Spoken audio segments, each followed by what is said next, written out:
Students, database management में बहुत दफ़ा हमें इस किस्म की सिचुएशन सामने आती हैं कि जब हमने एक डेटाबेस सीरीज़ से दूसरी डेटाबेस सीरीज़ का रेफरेंस यूज़ करते हुए कुछ डिसीजन करने होते हैं। फॉर एग्ज़ाम्पल, हमें ये पता है, मैं एक एकेडमिक एग्ज़ाम्पल आपके सामने रखने लगा हूँ, आसानी से समझ आ जाएगी। हम सबको पता है कि किसी भी क्लास में अगर स्टूडेंट के नंबर 80 और 90% के दरमियान में हैं तो हम उसको ए ग्रेड देते हैं। 90% से अबव पे ए प्लस ग्रेड आ जाता है। 70 से 80% के दरमियान में स्टूडेंट के नंबर हों तो उसको हम बी प्लस ग्रेड दे देते हैं और इस तरीके से हम उसकी ग्रेडिंग करते जाते हैं। तो ये जो ग्रेड बुक है वो हमने पहले से डेवलप की हुई है।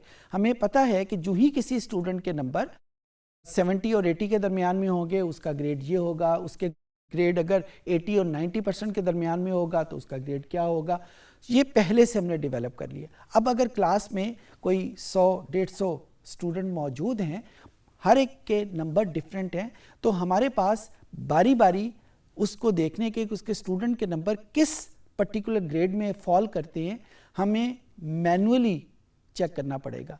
इस सेशन में हम देखेंगे इस मैनुअल चीज़ को हम ऑटोमेट कैसे करेंगे एक्सेल की मदद से। एक्सेल में दो बड़े यूज़फुल फंक्शन हैं जिसको हम यूज़ करते हुए यही काम करेंगे कि एक सीरीज़, एक ग्रेड बुक जो पहले से डिफाइंड है उसको यूज़ करते हुए हम दूसरी सीरीज़ में रेफरेंस कैसे डेवलप करेंगे। तो आइए कंप्यूटर पे चलते हैं और देखते हैं कि एक्सेल में वो कौन से फंक्शन हैं जिनको हम यहाँ पे यूज़ करेंगे। जी स्टूडेंट, तो ये वही मेरे पास फाइल है कस्टमर डीबेस, और यहाँ पे मेरे पास एक वेरिएबल है इनकम, और मैं ये चाहता हूँ कि इनकम की जितनी भी वैल्यूज़ हैं उनको मैं किसी 3 या 4 ग्रेड्स में कन्वर्ट करूँ, 3 या 4 क्लासेस में कन्वर्ट करूँ। कौन सी क्लासेस में कन्वर्ट करूँ? जिस तरह यहाँ पे मैं कह देता हूँ कि उसके स्टार्टिंग विद 0 से लेकर 300 तक एक क्लास, 300 से लेकर 600 तक दूसरी क्लास, और 600 से 900 तक तीसरी, एंड देन फोर्थ।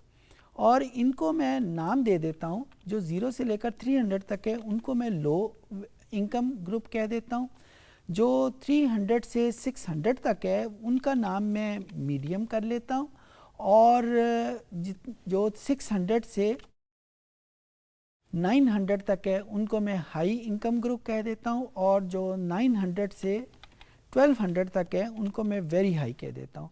ये उसी तरह की क्लासेस हैं जिस तरीके से हम बहुत मुख्तलिफ जगहों पे ये चीज़ें मौजूद होती हैं। जिस तरह बिजली के बिल को जब हम देखते हैं तो हमारे जो यूनिट कंज्यूम हुए होते हैं वो भी मुख्तलिफ ब्रैकेट्स में कन्वर्ट हुए होते हैं। लो यूजेज होता है, फिर मीडियम यूजेज होता है, फिर वेरी हाई यूजेज होता है। लो यूजेज का जो टैरिफ है वो डिफरेंट है, मीडियम यूजेज का टैरिफ डिफरेंट है। तो बिल्कुल उसी तरीके से यहाँ पे मेरे पास जो मुख्तलिफ इनकम वैल्यूज़ हैं, मैं उन वैल्यूज़ को कन्वर्ट कर दिया है इन रेंजेस में, और ये 4 रेंजेस बनी है। और रेंजेस मैंने कैसे बनाई हैं, जो बहुत याद रखने वाली बात है, रेंज का वर्ड जब हम यूज़ करते हैं तो उसका एक स्टार्टिंग पॉइंट है और एक एंडिंग पॉइंट है। जिस तरह पहली रेंज जो है वो 0 से लेकर 300 तक है, तो जो लो की वैल्यू मैंने लिखी है वो रेंज की स्टार्टिंग वैल्यू के आगे लिखा है।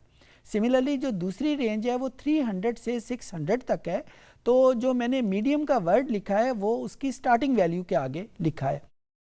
600 टू 900 ये तीसरी रेंज है, और इसमें मैंने जो उसको कैटेगराइज किया है वो मैंने उसकी स्टार्टिंग वैल्यू के आगे लिखा है। सो ये बहुत याद रखने वाली बात है कि मैंने ये इनको जो कैटेगराइज करने के लिए जो नाम इस्तेमाल किए हैं वो मैंने कहाँ पे लिखे हैं। यहाँ पे मैंने लो, मीडियम, हाई वगैरह यूज़ किए हैं। यहाँ पे हम ए, बी, सी और डी भी इस्तेमाल कर सकते हैं, या कोई भी नाम जो आप रखना चाहें वो हम कर सकते हैं। अब हम देखते हैं कि इन रेफरेंसेस को हम उस कस्टमर डी बेस में कैसे रखेंगे। सबसे पहले तो मैं जो रेंज मैंने डिफ़ाइन की है इसका मैं एक नाम रख देता हूं ताकि मेरे लिए इसको रेफ़र करना आसान हो। मैं इसका नाम रेंजेस का वर्ड यूज़ करता हूं, और मैंने इस पूरी रेंज को जो C4 से लेकर D8 तक है मैंने इसका नाम रेंजेस रख दिया। नाम रखने का जिस तरह पहले सेशन में भी बताया था कि सिर्फ और सिर्फ एक फ़ायदा है कि उसको रेफ़र करना हमारे लिए आसान हो जाता है। अब इस इनकम के आगे मैं एक कॉलम और बना लेता हूँ और यहाँ पे इसकी वैल्यू मैं लिखता हूँ, और लिखने के लिए जो फंक्शन मैं यूज़ करूँगा वो वी लुकअप और एच लुकअप के में से कोई एक फंक्शन यूज़ करूँगा। इन दोनों फंक्शन में जो डिस्टिंक्शन है वो इनके पहले वर्ड में मौजूद है। V stand for vertical, H stand for horizontal. V वहाँ पे इस्तेमाल होगा जहाँ पे हमारे पास डेटा जो है वो एक वर्टिकल कॉलम में मौजूद हो। H because it stand for horizontal, ये हर उस जगह पे इस्तेमाल होगा जहाँ पे जो हमारा रेफरिंग डेटा है वो एक हॉरिजॉन्टल लाइन की सूरत में हमारे पास मौजूद हो। So V lookup stand for vertical lookup, H lookup stand for horizontal lookup. V lookup हर उस जगह इस्तेमाल होगा जहाँ पे हमारे पास रेफरिंग डेटा किसी वर्टिकल लाइन में है। यहाँ पे हमारे पास क्योंकि रेफरिंग डेटा एक वर्टिकल कॉलम की सूरत में मौजूद है, लिहाजा मैं जो कमांड यूज़ करूँगा वो वी लुकअप की कमांड होगी, वो एच लुकअप की कमांड नहीं होगी।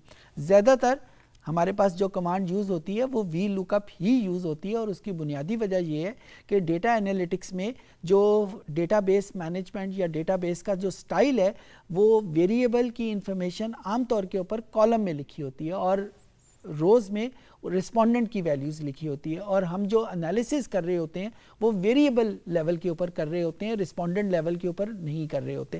लिहाजा ज़्यादातर जो कमांड यूज़ होगी वो वी लुकअप होगी, but it does not mean कि एच लुकअप यूज़ ही नहीं होती है लेकिन कम यूज़ होती है।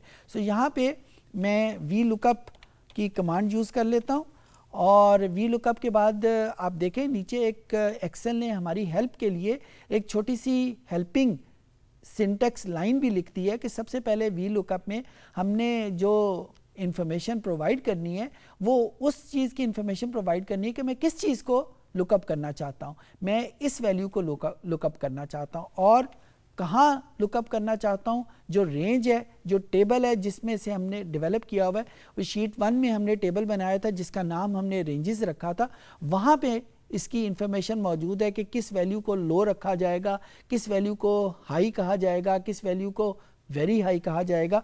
तो मैं वो नेम यहाँ पे लिख देता हूँ जो रेंजेस मैंने यहाँ पे डिफ़ाइन की थी।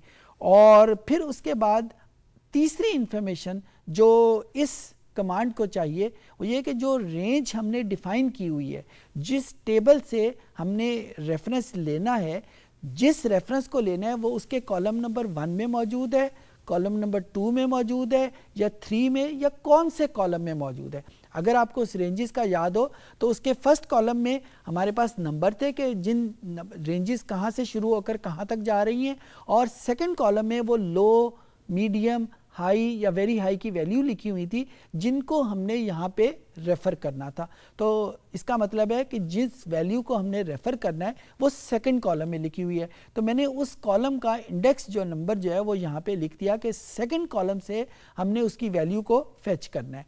तो ये वैल्यू कमांड हमारे पास मुकम्मल हो गई। इसको हम एंटर करेंगे तो उसने ऑटोमेटिकली असेस कर लिया कि ये जो 31 की वैल्यू है ये लो रेंज में आएगी। अगर आप इस रेंज को देखें तो यहाँ पे 0 से लेकर 300 तक जितनी वैल्यूज़ हैं उन सब को हमने नाम क्या दिया हुआ है, लो का।